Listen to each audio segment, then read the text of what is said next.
Fala galera, tudo bem com vocês? Eu sou o professor Alex, professor de língua portuguesa. Sejam bem-vindos a mais uma aula do 8º ano.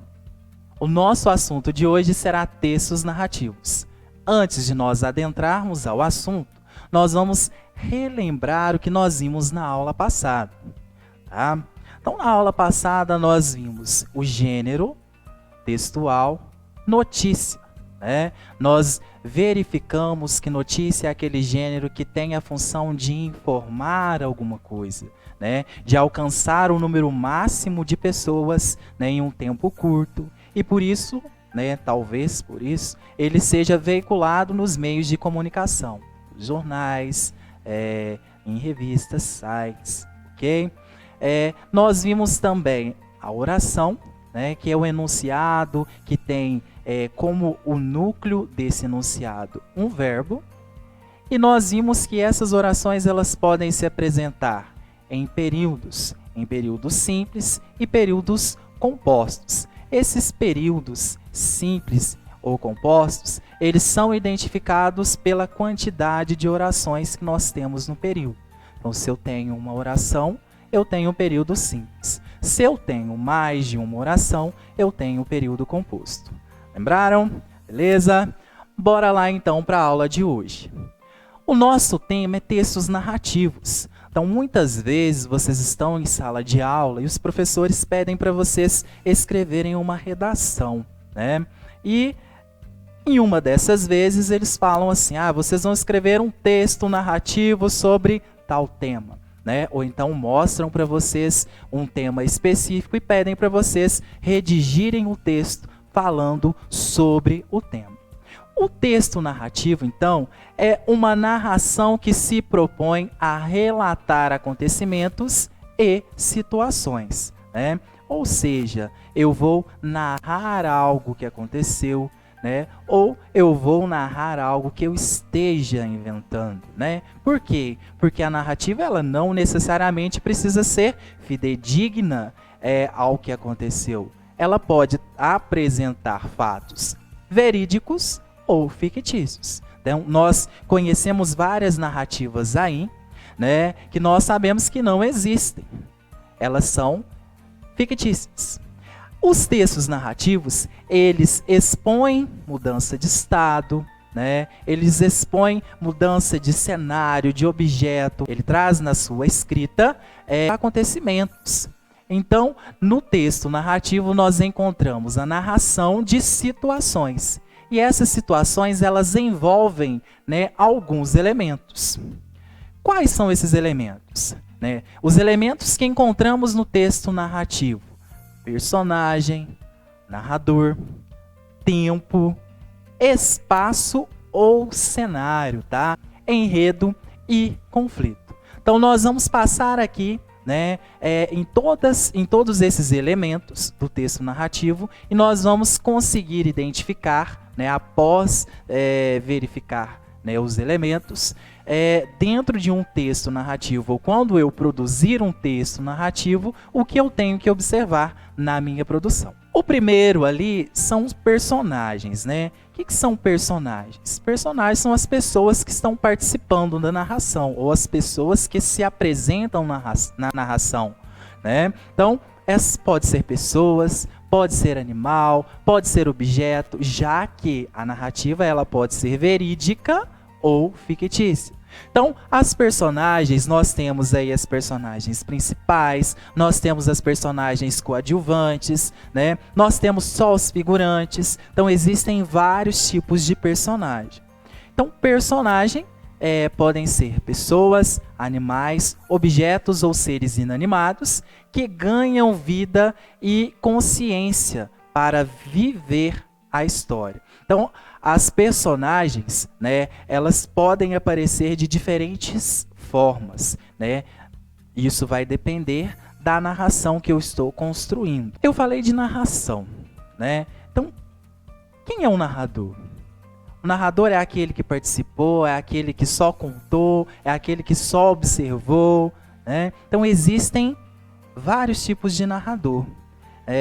Dentre eles, esses três aqui: narrador, personagem, observador e onisciente. Então, o narrador é a voz que conta a história. Tá? Então, quando vocês estão lá fazendo uma compreensão textual e aí tem uma pergunta, quem é o narrador do texto? Ou o narrador era personagem do texto? Né? Então, existem perguntas aí que confundem um pouco a nossa cabeça, eu entendo vocês, né? Mas essas perguntas também são necessárias para nós refletirmos de quem é a voz do texto. O narrador, ele pode ser personagem quando ele conta e vive a história, vive os acontecimentos. Ou um narrador observador. Esse observador, ele não participa da história, ele apenas conta os fatos, né? Ele apresenta aí a história, né? Mostra o contexto, fala do conflito, né? Entra, mas ele não participa da história. Okay? E o narrador onisciente também não participa da história, mas ele sabe de tudo. É aquele que dá notícia de tudo, né? Mas ele não participa da história. Ok? Digamos assim, que o narrador personagem é aquele que vive, o narrador observador é aquele que só ouviu e repassou, e o narrador onisciente é aquele que conhece as pessoas que estão envolvidas, né? Fala o que aconteceu, mas não participou da história. Um outro elemento é o tempo. O que é o tempo? É o tempo cronológico. Se eu estou narrando alguma coisa, eu tenho que ter o início, o meio e o fim. Esse tempo, ele é cronológico. Então, eu não posso começar do final do conflito, né, para o início. Primeiro eu tenho que contextualizar, depois da contextualização eu vou apresentar as situações, eu vou levantar aí as hipóteses e aí no final eu faço o desfecho da história, né? Eu mostro o desfecho da história, eu mostro o que realmente aconteceu. Então, tempo é o período em que está acontecendo a narrativa, ou o que aconteceu, a situação que está sendo narrada. Um outro elemento, espaço ou cenário, né? O que vem a ser isso? É o espaço onde aconteceu. Então, se você está narrando algo que aconteceu na sua casa, o cenário ou espaço da sua narrativa é o lugar onde você estava, a sua casa. Okay? Então, espaço ou cenário é onde ocorre a situação, né? Onde as personagens estão envolvidas, o local onde elas se movimentam. Beleza? Enredo. Né? Isso aqui é uma coisa bem importante de nós entendermos, porque o enredo é a sequência, né? É a sequência que é dada ao nosso texto narrativo. Lembra que eu falei que eu não posso começar aleatoriamente lá do desfecho e chegar lá na apresentação? Não, né? Nós temos que ter uma ordem cronológica. E o enredo auxilia isso aí. Porque quando eu estou produzindo um texto narrativo, eu tenho que primeiro apresentar a situação, né? Essa apresentação é onde eu vou falar das personagens, vou mostrar onde está acontecendo, o que aconteceu. Basicamente isso, como se fosse um breve resumo. Né? E aí, após essa contextualização, né, nessa apresentação, eu começo a apresentar as complicações, né? Aquele jogo, né? Eu mostro alguma situação, deixo o leitor ali com aquela pulguinha atrás da orelha, querendo saber o que vai acontecer. Né? Então, esse momento, né, de jogar a pulguinha atrás da orelha, ele leva uma sequência ali da complicação e o clímax, né? O que é o clímax? É aquele ponto auge, né? Eu estou falando de um acontecimento, né? Eu estou narrando um fato. E aí eu não quero que a pessoa saiba o que aconteceu de verdade, né? Eu crio ali uma expectativa para a pessoa começar a criar ideias. Né? Então, quando eu apresento o ponto alto da minha história, parece que eu vou apresentar o desfecho, só que eu não apresento. Então eu deixo ainda mais o leitor com aquela pulguinha atrás da orelha. E aí logo depois do clímax eu apresento o desfecho final, né? A situação.